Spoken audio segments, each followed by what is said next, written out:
नमस्कार, मैं हूं विवेक शर्मा। पंजाब केसरी टीवी चंडीगढ़ देख रहे हैं आप। इतिहास के पन्नों में आज दर्ज वो कहानी है जिसके लिए उसे हमेशा के लिए याद तो नहीं किया जा सकता, वो शुभ नहीं है, लेकिन हमेशा के लिए दर्ज है। आपको बता दें, आज ही के दिन ताशकंद में लाल बहादुर शास्त्री का निधन हो गया था और इस पर आज तक गहरा सस्पेंस रहा है। चलिए आपको खास रिपोर्ट दिखाते हैं। लाल बहादुर शास्त्री का हुआ था निधन।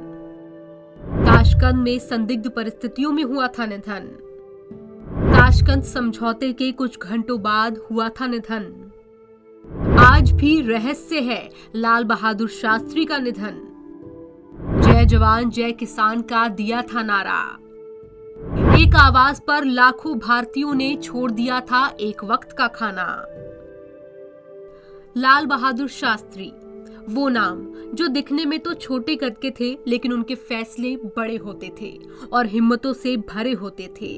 ये लाल बहादुर शास्त्री थे जिन्होंने 1962 की लड़ाई में चीन से शिकस्त मिलने के बाद 1965 में पाकिस्तान को करारा जवाब देकर उनके नापाक मंसूबों को नाकाम कर दिया था और भारतीयों का सर गर्व से ऊंचा कर दिया था।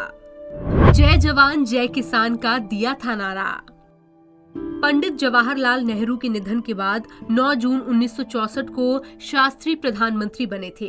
शास्त्री ने ही जय जवान जय किसान का नारा दिया था। वो करीब 18 महीनों तक प्रधानमंत्री रहे।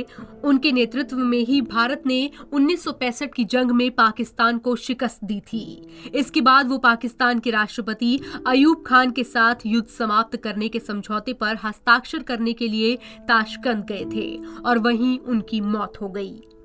अभी तक रहस्य बनी है शास्त्री की मौत। 10 जनवरी 1967 को पाकिस्तान के साथ ताशकंद समझौते पर हस्ताक्षर करने के महज 12 घंटे बाद 11 जनवरी को तड़के 1:32 पर शास्त्री की मौत हो गई। बताया जाता है कि शास्त्री मृत्यु से आधे घंटे पहले तक बिल्कुल ठीक थे, लेकिन 15 से 20 मिनट में उनकी तबीयत खराब हो गई। इसके बाद डॉक्टर्स ने उन्हें इंट्रामस्कुलर इंजेक्शन दिया। इंजेक्शन देने के चंद मिनट बाद ही उनकी मौत हो गई। शास्त्री जी का नहीं हुआ था पोस्टमार्टम। शास्त्री जी की मौत पर संदेह इसलिए भी किया जाता है क्योंकि उनका पोस्टमार्टम भी नहीं किया गया था। उनकी पत्नी ललिता शास्त्री ने दावा किया था कि उनके पति को जहर देकर मारा गया। उनके बेटे सुनील का भी यही कहना था कि उनके पिता की बॉडी पर नीले निशान थे। सोवियत पीएम ने भी दिया था शास्त्री के शरीर को कंधा। जब शास्त्री के पार्थिव शरीर को दिल्ली लाने के लिए ताशकंद एयरपोर्ट पर ले जाया जा रहा था, तो रास्ते में सोवियत संघ, भारत और पाकिस्तान के झंडे झुके हुए थे। शास्त्री के ताबूत को कंधा देने वालों में सोवियत प्रधानमंत्री अलेस्की कोसिगिन और पाकिस्तान के राष्ट्रपति अयूब खान भी थे। शास्त्री के कहने पर लाखों भारतीयों ने छोड़ दिया था एक वक्त का खाना।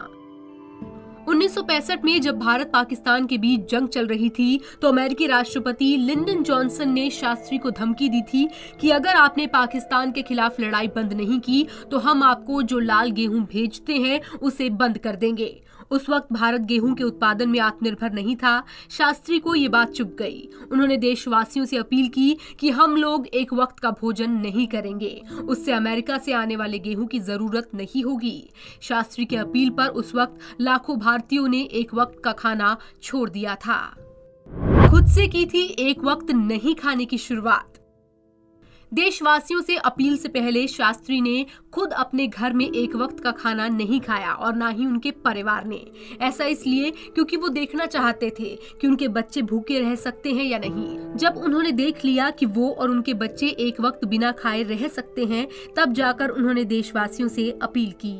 पंजाब केसरी टीवी चंडीगढ़ के लिए ब्यूरो रिपोर्ट। तो देश को ऐसा प्रधानमंत्री कहां मिलेगा जिन्होंने सबसे पहले जमीनी स्तर पर अगर प्रयोग किया तो अपने बच्चों पर किया। उन्होंने अपने परिवार से भूखे रहने की अपील की, तब जाकर उन्हें संतोष हुआ।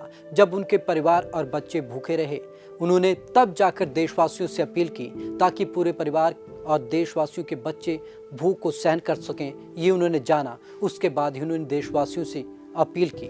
तो आज की इस खास रिपोर्ट में बस इतना ही। विवेक शर्मा को दीजिए इजाजत। नमस्कार।